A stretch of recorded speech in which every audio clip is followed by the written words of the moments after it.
So, EA's deal with Star Wars is officially over. 10 years ago, EA and Lucasfilm signed a deal that meant that EA would have exclusive rights to create and distribute Star Wars games. But here we are with it all said and done, and looking back on it, it's definitely been a mixed bag, let's be perfectly honest.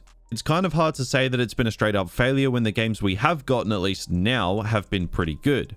The problem was though, there just wasn't enough of them. And of course, throw in the abandonment of what some people would say was maybe even their best title and only multiplayer game, it still has people bent the wrong way over 3 years later. But we're going to dive deeper in this video on EA's tenure of the Star Wars license, as well as what is to come now that the exclusive deal is over. But just before we do, if you haven't already, make sure you check out my clips channel. We have been posting like crazy over there, making multiple videos a day on all things Star Wars with content that realistically I just never post here. So head on over, check it out, drop a sub, but now let's dive into the video.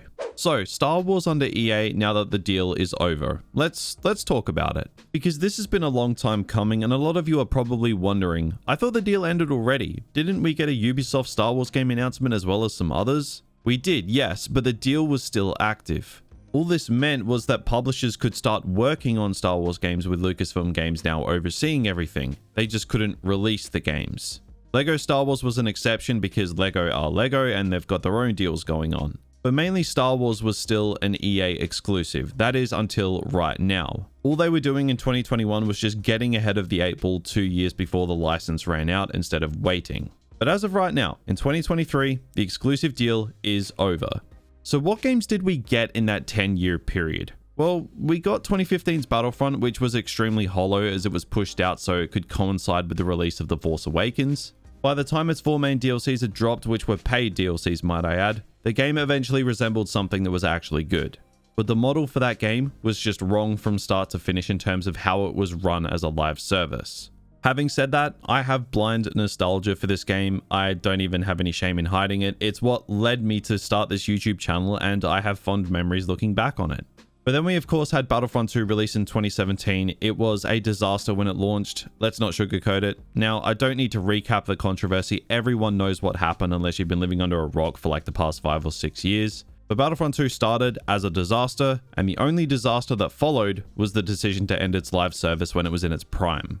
Over 3 years, DICE had managed to turn the game into something close to what it should have always been, and when we nearly got there, EA ended the live service, and the game was officially done. It didn't go down without a fight though. The community and even casual fans rebelled against EA as, let's be honest, it was a terrible decision to end its live service after the developers fought tooth and nail to get the game to where it ended up. And of course, fans stuck along for that ride and were rewarded with the game being cut off. Yeah, it wasn't a good look at all, and still to this day people are not happy about it, and probably won't be until a Battlefront 3 or something resembling it is released. Now, 2 years after the release of Battlefront 2, we got the surprise release of Jedi Fallen Order, a single-player, linear action-adventure game set 5 years after Revenge of the Sith, where we'd be playing as Cal Kestis, a former Jedi Padawan in hiding. Now, this was a massive surprise as EA had come out and said recently that nobody really plays single-player games. Then Respawn delivered us this, and it blew people away. A strong, single-player Star Wars title with incredible characters, a simple yet punchy story, and ended up being a runaway success. 4 years later, which leads us to right now, we got Jedi Survivor, which improved on Fallen Order in every single way, except for performance. But let's not let that overshadow what the game is. It is one of the more ambitious Star Wars games we've ever seen, and I think it might even be my favorite Star Wars game of all time. Maybe not the best, but definitely my favorite. Cal Kestis became an infinitely better character, the gameplay was fun and brutal, and all in all, it's probably a Game of the Year contender shrouded in performance issues. And I've actually just realized as I was scripting this video, that I completely forgot about Star Wars Squadrons, and I'm not even going to reshuffle this as the fact I forgot about it kind of suits it perfectly. In 2020, Star Wars Squadrons was released, and it's kind of EA's forgotten Star Wars game, as you can clearly tell. I honestly, like, not even a word of a lie for a joke in the video, I actually forgot about it while scripting this video. I think that pretty much says it all. Now, Squadrons was fine for what it was, but what it was just wasn't what fans wanted at the time, as it came out just months after Battlefront 2 was brought to an end, and it did not fill that hole. It's a solid flight sim in its own right, but it's a niche title all the same. So those were all of the games that EA released in their 10 years with Star Wars games. Considering these 5 games came out over that 10-year period, it's hard to sit back and say that this is a job well done. I think Battlefront 2, Fallen Order, and Survivor are all great games, and I will go into bat for all 3 of them. But the issue with EA's tenure of Star Wars games was more about quantity than anything.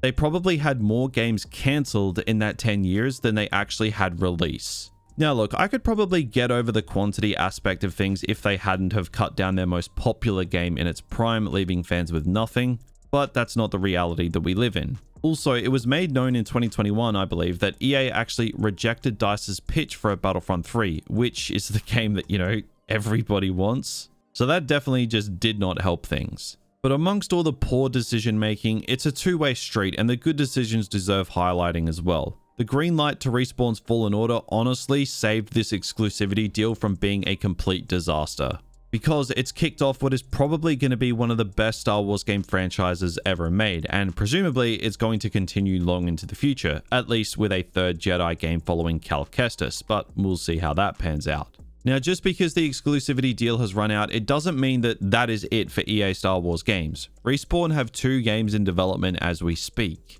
A real-time strategy game as well as a first-person shooter, which I think is the game that most people have their eye on. We sorely need a new shooter considering Battlefront 2 has wasted away. And given the fact that Respawn are responsible for Titanfall and Apex Legends actually being my favorite BR ever, there are a lot of high expectations definitely sitting on this FPS. But what does this mean for Star Wars games as a whole?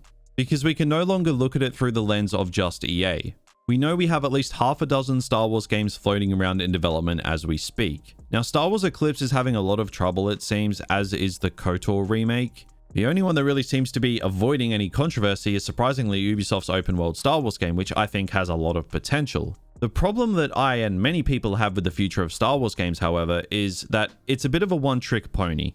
It is very single-player focused, and by single-player focused, I mean every single game is looking like it's going to be a single-player game. There seems to be absolutely zero multiplayer in the pipeline, which I think is just bad business, to be honest. I've spoken about this at length on the channel before, but I can't stress how bad of a business decision this could shape up to be. Like, the fact Star Wars fans have to go back to a game that was cut off 3 years ago, or go and play Fortnite for their Star Wars fix is just, really sad. So I hope Lucasfilm Games have highlighted this and are looking to rectify it, because a future of Star Wars games that only caters to one aspect of players is just not a good idea for anybody. Now, no one is asking that they all need to be multiplayer or anything like that, but man, at least one in the half a dozen plus should be multiplayer focused. But that pretty much sums up the entire situation where Star Wars games are at right now that EA's tenure is officially over.